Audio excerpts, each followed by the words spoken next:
Hello guys! Hello Sagittarius! Welcome dito sa aking channel. Kapalaran 888 Sagittarius. So, tumalan yung accepting what is. Sagittarius, may kailangan kang tanggapin. Oh, nahulog pa yung iba. So, ayos lang yun. Okay, wow! Sagittarius. Okay, so first card mo dito is accepting what is. Okay? So, dito sinasabi ng baraha sa'yo, Sagittarius, na isang mensahe or maraming mensahe ang posibleng darating sa'yo from your spiritual helpers and guides, angels, and even from universe, and even from God. So, expect mo na to sa linggong ito, posibleng makatanggap ka. It's either good news, it's either information, communication, any types ng, it's either letter, chat, call, sign, symbols, kasi meron ditong feather, merong mga flowers, so may letter. So, sinasabi sa'yo dito na ano man itong matatanggap mo na to, it's either a message of love, message of confirmation, negative or positive, tanggapin mo. Okay? Embraced and accepted. Okay. Wow. Tingnan natin.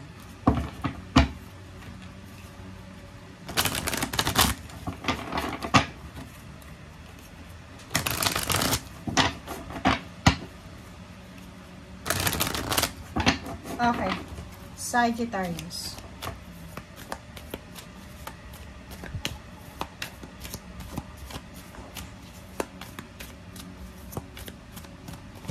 Okay, wow. Diba? So, kung makikita mo dito, Sagittarius, nakikita ko siya dito na etong suffering in silence, siguro marami kang pinagdadaanan from New Year 2025 January, parang gano'n. Ikita ko sa'yo dito na you're suffering alone, suffering in silence. Pwedeng marami kang pinagdadaanan pero hindi mo sinasabi sa pamilya mo. Marami kang problema, maraming negative kang pinagdadaanan sa buhay. It's either relationship, it's either financial. Nakikita ko sa'yo dito na parang umiiyak kang mag-isa, lalo sa gabi, or pag mag-isa ka lang, wala kang natatanggap. Hindi mo kailangan sabihin, parang kahit gustong mong sabihin sa magulang mo, or sa kapatid mo, sa karelasyon mo, sa friends mo na, oy, alam mo, may pinagdadaanan ako. Hindi mo magawang sabihin kasi alam mo na meron din silang pinagdadaanan and ayaw mong maging pabigat sa kanila. Okay? Nakikita ko sa'yo dito na lahat ng pinagdadaanan mo daw is, kung makikita mo, it's 99 siya. And 6 to. Kung isa-summarize natin, guys, is 99. 399 to. Diba? 999 or 699. Pwedeng tatlong 6 din siya. So, dito sinasabi ng baraha sa'yo na you are guided, you are protected ng iyong spiritual helpers. May makakatanggap kayo kasi pinagmamasdan kanila diba? Wala tayong maitatago sa universe, sa ating Panginoon, sa ating helpers, sa ating spiritual helpers and angels. So, wala tayong maitatago Kahit magsinungaling tayo sa ibang tao, sila hindi natin pwedeng pagsinungalingan kasi nasa spiritual world sila. Okay? Lagusan may lagusan yan ng spiritual tsaka sa human, sa earth. Dito sinasabi ng baraha na you are protected. Parang tingnan mo to, ikaw to. Parang ikaw yan, Kung halimbawa na nawawalan ka ng pag-asa kasi sa dami-dami mong pinagdadaanan, problema, emotional, financial, psychological, tingnan mo to, yung spiritual helper mo, siya yung nagki-carry ng mga baggages mo. So, ibig sabihin, kung mabigat yan na pinagdadaanan mo sa ngayon, mas mabigat pa yan talaga, literal. Pero may mga tumutulong talaga sa'yo. So, ibig sabihin, kailangan nating maging thankful and grateful sa spiritual helpers natin, sa Panginoon, sa universe, kasi nandyan sila para tulungan tayong i-carry yung mga pinagdadaanan natin sa buhay. Diba? So, sinasabi sa'yo dito ng iyong mga helpers and guides na tuloy lang ang buhay. Diba? Tuloy lang ang buhay, huwag kang sumuko. Diba? So, huwag mong isusuko kung ano man itong pinagdadaanan mo sa ngayon. Dahil makakamit mo is 999, 699, 996 is near to completion na to. So, ibig sabihin, malapit na. Diba? Malapit mo nang makuha malapit mo nang mapagtagumpayan, malapit nang matapos to ng mga sigalot sa buhay mo, mga obstacles and challenges na yan. So, ano lang, stay positive, stay strong, stay brave sa kung ano man yan na pinagdadaanan mo, okay? Kasi sinasabi, lahat ng pinagdadaanan mo sa ngayon ay magiging victorious ka, diba? Victory and success, okay? Parang 6 of Wands lang kasi to eh. So, ibig sabihin, in the near future, yung mga tao na yan na pinagtatawanan ka ngayon, or pwedeng pinagmamasdan ka lang, yung parang ano, kahit kailangan mo ng tulong, walang may tutulong yung tao, or ayaw kong tulungan, in the near future, sila ay ma-amaze kasi hindi nila in-expect na makaka-recover ka dyan sa problemang yan. Okay? So, yun.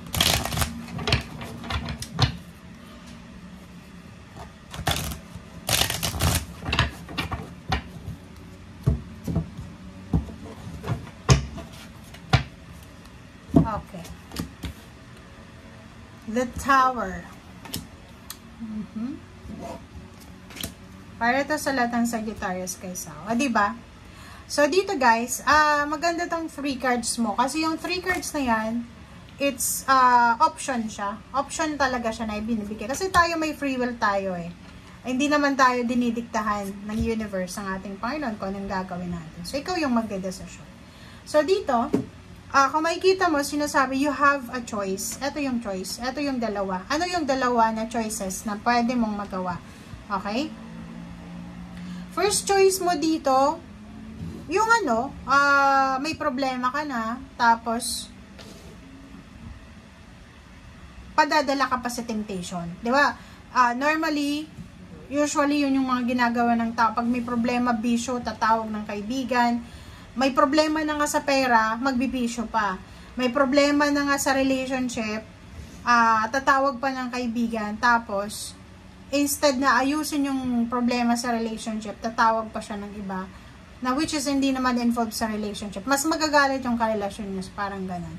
So, dito sinasabi na, you have a choice na gawing hindi maganda yung buhay mo, or kalmahin yung sarili mo, and doon ka sa positive solution. Diba? Ganun naman tayo eh. We have free will guys, diba? Kahit anong zodiac sign to, kahit hindi ito Sagittarius, sinasabi na may free will tayo eh. Nasa atin yun. Kaya nga diba, pag may mga nangyayaring hindi maganda sa buhay ng tao, minsan sinisisi nila yung ibang tao, yung pamilya nila, yung presidente, yung senador, kung sino man. Parang ano, sinasabi ng bra sa atin na, wag nating sisihin kasi may free will tayo eh. Normally yung mga anak na napariwara, tapos sisisihin yung magulang nila, or yung ibang tao sasabihin, kasalanan niya ng magulang eh.